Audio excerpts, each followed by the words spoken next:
The vision statement is not operational like pool hours and, how many employees we're going to have. It's not, but it's aspirational. But I would say most communities have some idea of what they would like their community to be and maybe what they already are. I mean, so they can bring that in, but also where do we want to go? HOA Insights is brought to you by 5 companies that care about board members: Association Insights and Marketplace, Association Reserves, Community Financials, Kevin Davis Insurance Services, and the Inspectors of Election. You'll find links to their website and social media in the show notes. Hi, I'm Robert Nordlund of Association Reserves. And I'm Julie Adamen of Adamen Inc. And this is HOA Insights, where we promote common sense for common areas. Well, welcome to episode 132, where we're again speaking with management consultant and regular co-host Julie Adamen. Today we'll be diving into another pair of guiding documents, actually vision and mission statements. You know your founding legal documents telling you what to do, but now we're going to spend a little bit of time talking about the important question of why. And what does that actually look like when you have some guiding principles, and what those guiding principles do for your community? Well, last week's episode 131 featured a great conversation with a Florida attorney, Ms. Marnie Dale Reagan, and she spoke specifically about Florida legislation, but by extension, that applies to all other states. But what I appreciated was much of what she had to say focused on board members, not legislation. So much of success at an association, like I don't have to tell you, has to do with board member behavior. And good board behavior comes from the individuals, not the state's legislative demands. So if you missed that episode or any prior episode, take a moment after today's program to listen from our podcast website, hoainsights.org. I can say that blindfolded, or watch on our YouTube channel. But better yet, subscribe from any major podcast platform so you don't have to miss any future episodes. And those of you watching on YouTube can see the HOA Insights mugs that Julie and I both have. Careful. Yes, the merch. Yeah, no, I actually have coffee in there. You can see my lipstick prints on there. Careful. Both of us got that from our merch store, which you can browse through from our hoainsights.org website or the link in our show notes. You'll find we have some great free stuff there, like the board member Zoom backgrounds and some specialty items for sale, like the mugs you just saw. So go to the merch store, download a free Zoom background, take a moment, look around, find the mug you'd like, and email me at podcast@reservestudy.com with your name, shipping address, mug choice, and mentioning episode 132 mug giveaway. And if you're the 10th person to email me, I'll ship that mug to you free of charge. We enjoy hearing from you, responding to the issues you're facing at your association. So if you have a hot topic, crazy story, or a question you'd like us to address, you can always contact us at 805-203-3130 or email us at podcast@reservestudy.com. Well, today's program comes from many questions listeners have asked, wanting Julie to speak more about the mission and vision statements she's mentioned many times on the show. So, Julie, tell me how vision and mission statements complement an association's governing documents, why they're valuable, and how they're used. They're incredibly valuable. Not only are they useful day to day once you have this and have these statements in place, but the actual process of getting to a board developing vision and mission statements is extremely important. So first let's talk about what is the vision. The vision statement should come first. The vision is what you want your community to be.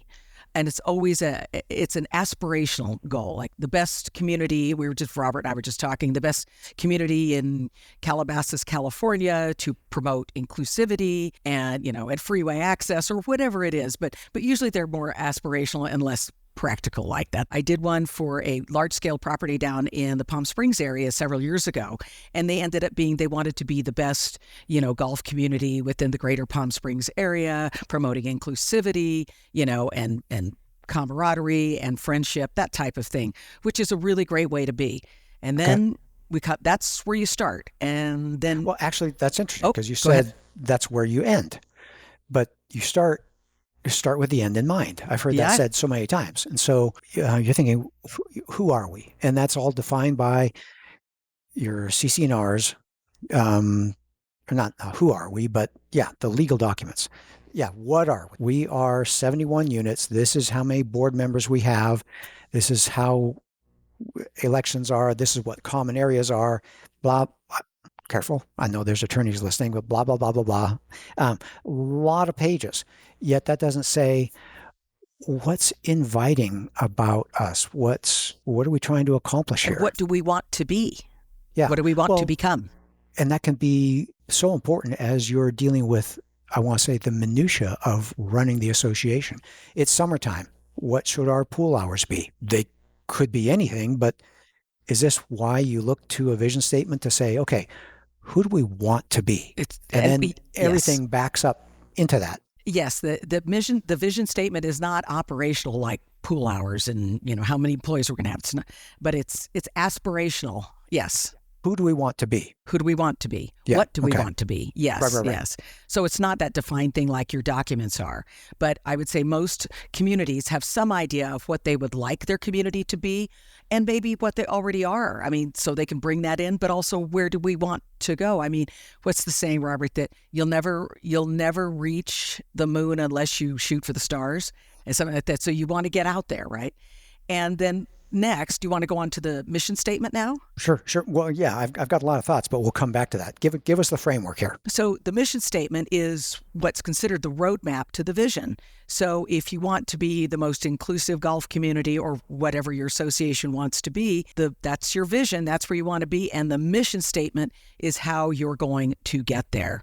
Let me see. You had one right here, Robert. I'm going to look at it. Yes, here's one that Robert put out. It's to enhance our quality of life by maintaining our common areas and upholding our covenants, declarations, and bylaws. As representatives of the homeowners, we will take an ethical and objective approach in building community and maintaining strong property values. That's quite good, actually.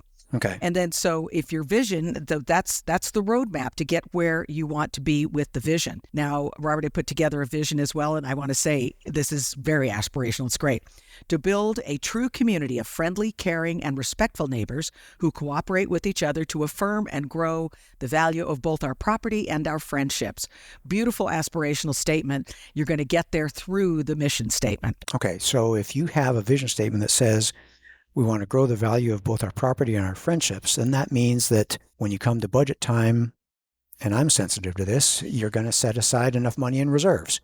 And when you're thinking about what time of year it is, we're recording this in the fall, so we are thinking about, should we have a Halloween event? Should we have a Thanksgiving event? Should we celebrate decorating homes for holidays? If you want to build friendships, then you will do those things that lead to those friendships. Okay. If building friendships is one of your things, you can have a very active social committee that for sure either wants to celebrate the holidays or they just want to have a regular, regular cocktail parties or barbecues, whether it is like a block party, that type of thing. It just depends on where you want to be and where you want to go. Yeah. And I was thinking it could be specific. It could be the birthday for the association. Yep. It could be, March or May 18th is when our association came into being. It's a big birthday party, exactly. Yeah. Or let's say you're a community, and there are so many of these now who everybody has dogs. The community I live in, we've got a dog. Everybody has dogs. They built the dog people built a dog park. They paid for it. If you're especially, I'm in a 55 and better community. Okay. So, there's a lot of people have their animals. And you know what they do in the summertime when there's not a lot of people on the golf course, because it's hot here in the summertime, they have something called yappy hour. So the dog people can take their dogs in a specific area on the golf course. They'll bring their own beverages and they will intermingle with each other. Dogs are on a leash, but you keep them. You're out there on the ground, and I don't know about your dog, but where I live out in the desert, so we don't have no lawn, and none of the houses have lawn at all unless you put it in the back on your own, nothing in the front. So the dogs love to roll around in the grass. And so, but, a yappy hour. So that would be promoting friendships. It would be promoting, say responsible dog ownership, not just clean up after your dog all the time and the rules and regulations. But so it's more of again, we're back to the aspirational part of what you want for your community and how you build that. Interesting. Well, just the way you said it, the rules are a lot of don'ts. and the mission could be a lot of do's. This is what we do. Yes, this is what we do. It's not a don't. And, I don't want to bag on associations for this because I've been in this business, Robert. I realized it's been 40 years. I was saying 30 something for forever, and I realized it was 40. But, we are on the board, or if you're in the management end of it, I was in the management end of it. I've also sat on boards myself. We are the no police, no parking, no pets, pick up after your dog. I mean, just on and on and on. Bring your trash cans in. Bring your trash cans in. If not, we're going to fine you if it's not. I mean, and I understand all that because you have to be. So think about that you don't always want to be the no police. You're going to have to be somewhere along the line, but to be positive and give people something positive to do, to build friendships, to socialize. Like I said, the community I'm in, there's so many clubs, you wouldn't believe it. If you're bored, you must want to be bored. But of course, I actually still have a job, so I guess I'm not bored. Bouncing around here got me thinking. I thought I had this figured out. Then the vision is perhaps what do we want to be known for? Even among ourselves. Ourselves, yes. Oh, okay. Is that, you leaked it right at the very beginning. If you don't have these kind of guiding thoughts, the mission and the vision statement, then I expect it would be very valuable for the board to sit down and say, well, what do you value about our association? Who are we? And begin to create that. And that would be just fascinating. And I would imagine that would then provide, can I say, stability into the future? Well, hopefully. I mean, it's all a platform for operations. That's really what you're cementing, more of a platform for operations. And any community that has good operational guidelines and aspirations is always going to be a more well-run community. It's definitely going to be easier for the board to run because I'll tell everybody what you and I talked about before. Okay. I did this with a large-scale association, and I was the facilitator, and it's big. Okay. The place was big. It had golf and food and beverage and just everything out in Southern California, and this is several years ago.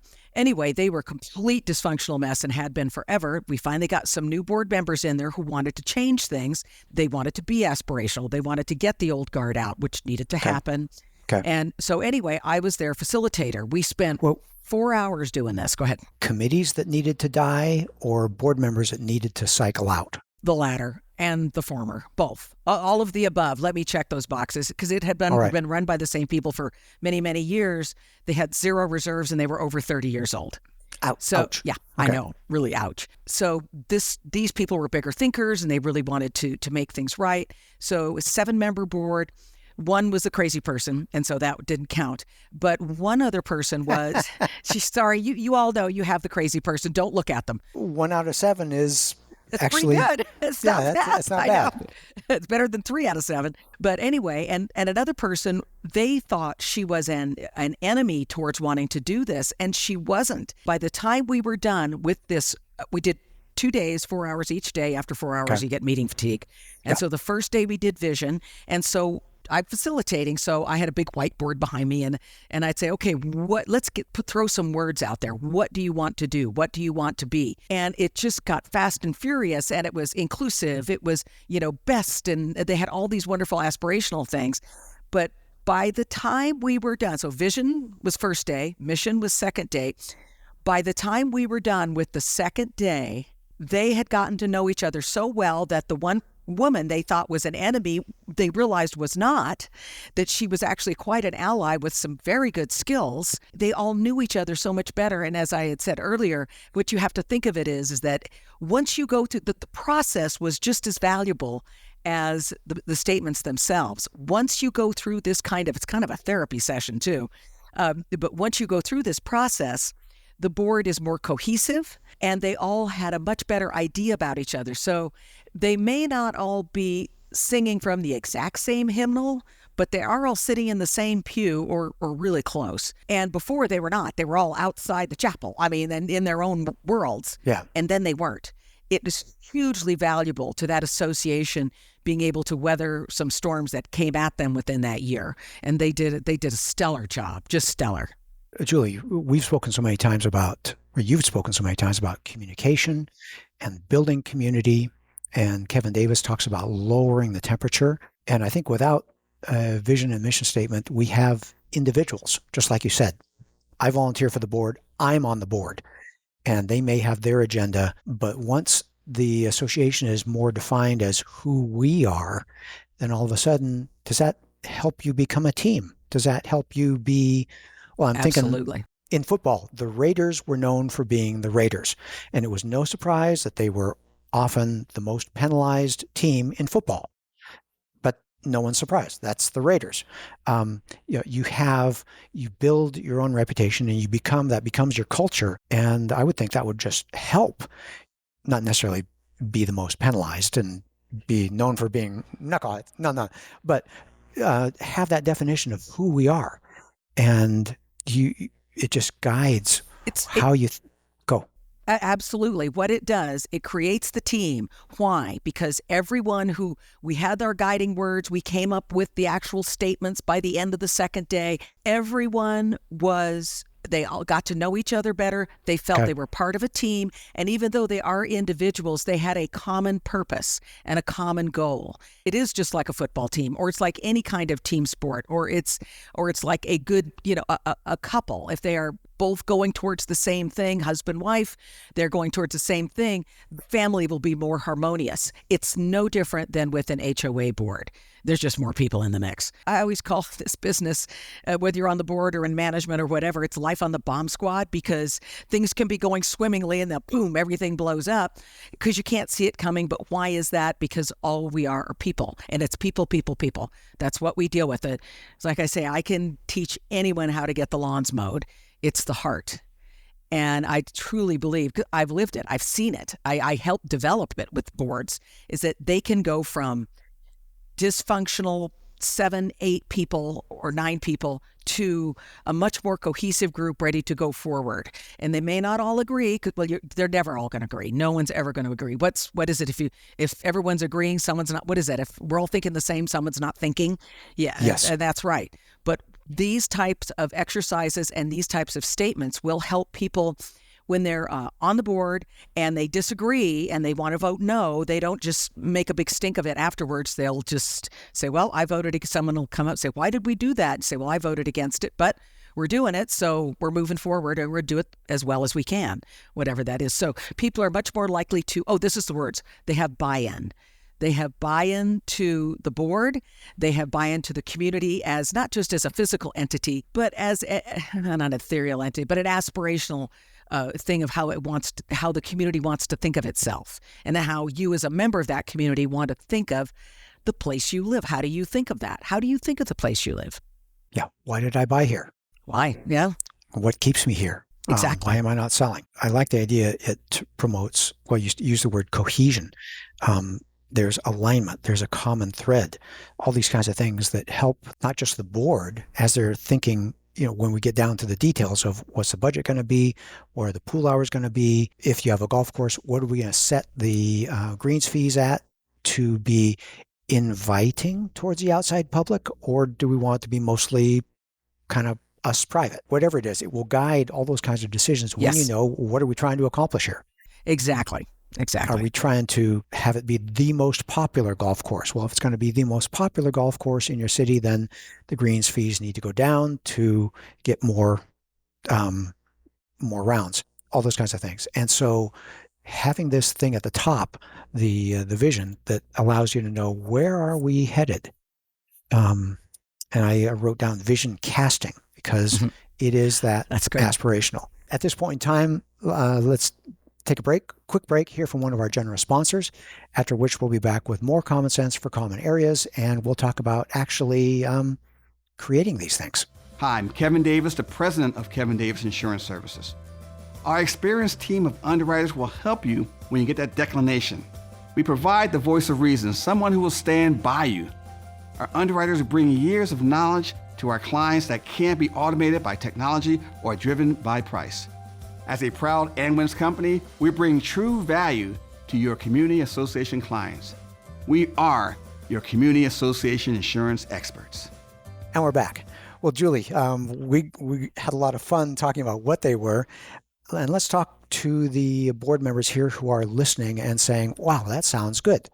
And they're thinking, and I hope they're not driving and trying to jot down ideas, but this would be good at our association. And we want you thinking that this would be good at your association. But how do they start? Well, you start at the beginning. And I think the first thing is to decide, and often this will be a budget item maybe, or it's if you think you have someone who can do it, is to, I really encourage a facilitator, a disinterested third party, not to offend the lawyers out there. However, lawyers typically don't do this particularly well. And I know that's often the first person they think of. So there'd be your lawyer. I wouldn't do that. I would have definitely a consultant. I mean, I do it. I mean, there are some other consultants around that do it. But can your manager do it? I would say no. If you have an on-site manager or a manager with a management company, no. The on-site manager, though, should be a part of this process. So maybe not to have direct input, but they should see how the board interacts within this. If you have a site manager, I would highly suggest that. But yes, should you get a facilitator? Yes, it's well worth the cost. Now, if your association is small and you can't afford it, maybe your board chair, maybe that person can do it. If they're a good leader, they might be able to do it. But if they need help with it, you can go online and find all kinds of resources for doing these types of exercises. So yes, that's first, is who should do it. The board, Okay. But the board has to come up with it, set specific time, turn the phones off. Don't meet for longer than 4 hours, because after that you have meeting fatigue and nothing good comes after 4 hours. It's like nothing good comes after midnight. Okay, starting small. Yeah. I'm thinking about the place where I got started in this business, 71 units condominium. We had monthly board meetings. The board members and I, we would talk, we would prepare for the next board meeting. What are the issues? What's the paperwork? Getting things together. Could this be something where you just say, hey, can we meet for lunch on Saturday? Can we meet for dinner on Saturday? And budget $100, a couple $100 for dinner, whatever it is. Can you start small and say, hey, let's not talk about business. Let's talk about who we are. Yes, it can be as simple as that. Especially, it's probably a good place for smaller associations to do this, because first of all, it costs them the dinner or whatever. That's not a big deal, but it's good. And I would, if there is a person within, typically it'd be the chair or the chair of the board, that would be a good person to lead this, because you are supposed to be the leader, to lead this. Let's talk about why we should have a vision statement. I've been thinking about this, and I'm thinking this is maybe the way we should go. I heard about it on a podcast. Yeah, Sounds heard like about a it good on idea. that amazing podcast. That's Yeah. right. Yeah, so I think it would be a very good idea. Start there. And then, again, Robert, how do we eat the elephant? One bite at a time. One bite at a time. Start there and then go from there. See, I mean, if you're not going to get buy-in from the rest of the board, this may not be the board that's going to put this through. It may need to be another year with a little more dynamic, some change of board members. But boy, I'm just thinking to talk about who we are. What is our association? Where do we want to be? Because when you get stuck in all the minutiae of all the little decisions, you're not lifting your head up and saying, okay, where are we going? You got to stop digging the ditch to see where you're going. And that's exact. And I know we all feel like we're digging ditches when we're on a board. Well, and you said the bomb squad. Yeah, You're life on the going bomb from squad. one problem to another problem. Can you jot down a few sentences? Does it start? Is it as simple as that? You talked about a whiteboard, but can it be someone taking notes and, oh, that was good, and to start just compiling a few things? Yeah, I think you can do that. Let's just take the smaller association, like we started with 71 units, and let's just say they had their dinner and they're thinking, oh boy, that might be a good thing to talk about. We should do this. If the board have buy-in to it, you could just tell everybody, hey, well, let's have an informal meeting in 2 weeks at my house, and we'll have wine and cheese or whatever. And would everyone just jot down some phrases or some or how about catchphrases or words that mean that you would think apply to this community, like inclusive, friendly, welcoming of families, or whatever defines your community. Yeah. I mean, see, where I live, it's an active adult, and I mean seriously active adult. You would not be in here if you didn't have this. So it would be geared more towards that type of thing, and also places where people can live comfortably until they can't, or they pass it. So it's all of those kind of things, and then lay them all out. Put them. You can run them through AI and have it all put out for you. So you get all these little disparate information. Where would be vision? Where would be mission? And you can have AI run that for you. So it would be just a little easier. Oh, sure. You can upload that kind of stuff. Yes. Yeah. I was just thinking back on some of the board heroes that we've interviewed, some of the things that they were saying. They bought into their association because it was affordable. They were a single mom at the time. We've had others say that they were attracted by the landscape. Just, it was so easy on their eyes looking out the window.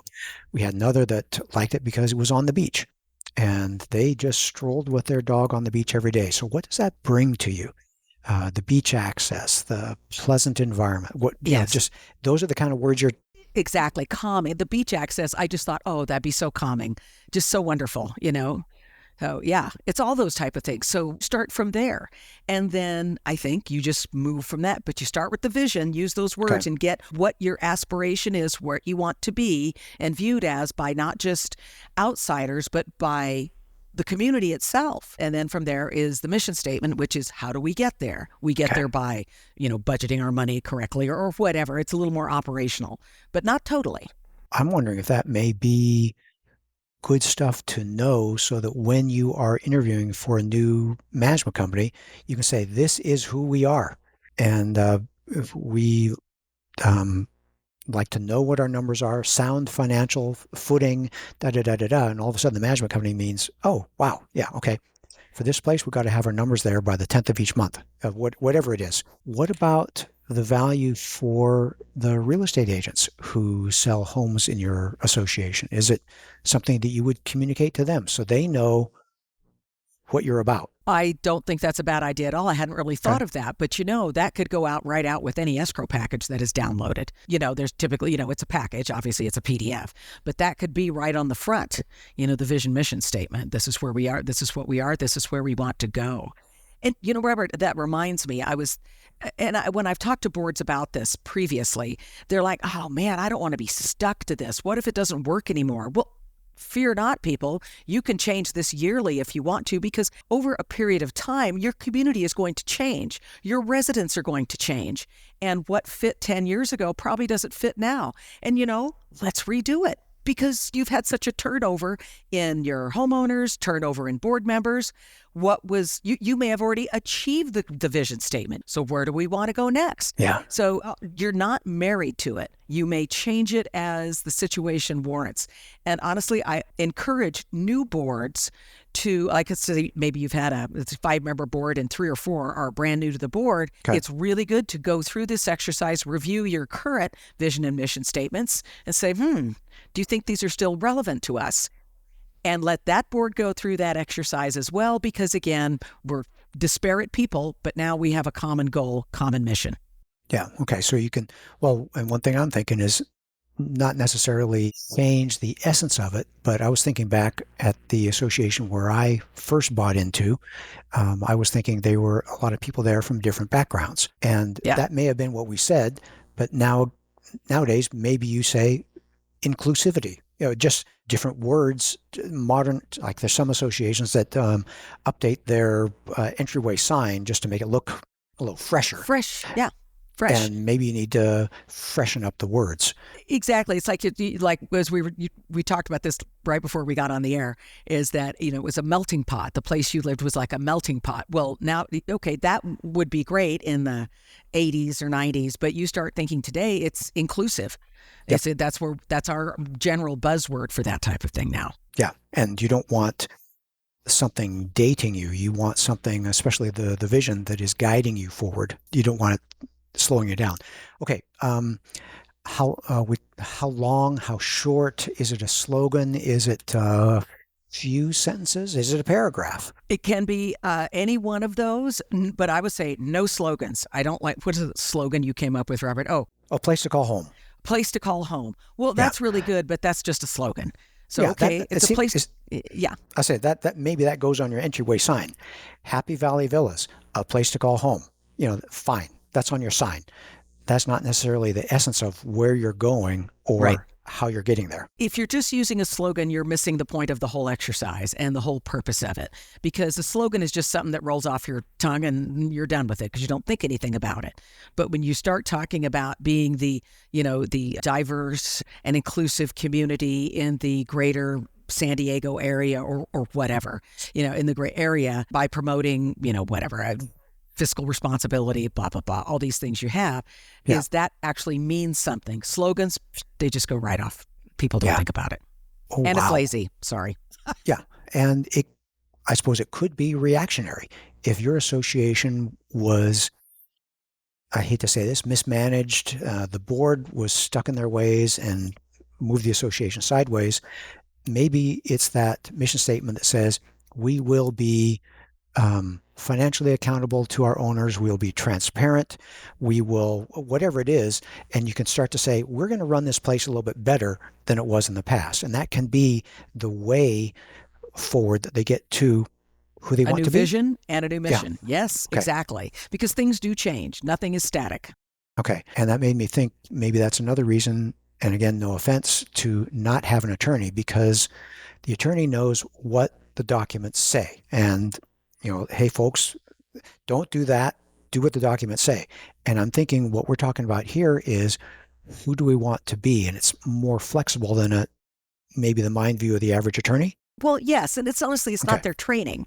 I mean, attorneys are typically they're process people, right? And so though this is a process, but it's not an aspirational thing. It takes someone to kind of herd the cats of the board getting towards this and making that decision or helping them make those decisions. Attorneys are kind of loath to help you make those decisions other than giving you the advice on this contract or that contract. I'm not saying I would do this. It's here's the pros and cons here. Here's the pros and cons there. You decide.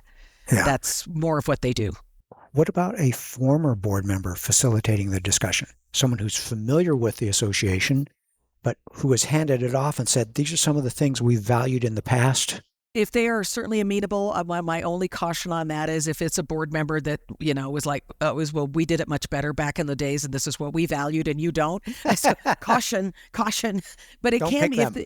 if they not those people, no, and don't look at them. If it's someone who is amenable to this, who might have a skill set in doing this and is a trusted member of the community, maybe they're on a committee now or whatever, that's not a problem as long as you can find somebody to do it. Yeah, I like that. Well, Julie, this has just been fascinating, more so than I expected. And I hope it's been tremendously valuable to all of our listeners here today. Any closing thoughts to add at this time? Whenever I go out and do a speaking gig and I've got a whole bunch of board members in there, I always ask them, how many of you have a vision and mission statement? And like out of 300 people, like 3 arms will go up. And I know why it is. It's just one more thing you have to do. And I have to say, I used to think that too. I thought, oh my God, that's another BS exercise we have to do. But the point is, especially for a board that is all new members or a lot of new members, or maybe has a lack of cohesion, that is the point of the exercise. And the outcome, actually having vision and mission, these platforms for operation and guiding principles, that there's nothing wrong with that. I think everyone can agree with that. We all think we should have guiding principles. We all think that our communities should have a solid platform of operations. Vision and mission are right there as a part of it, along with governing documents as well. Do a vision and mission become part of the governing documents? No, not really. No, not in a legal sense at all. But it is a guiding they are guiding principles and goals. And I would say that's equally as important, if not more. Yeah. Clarity, community,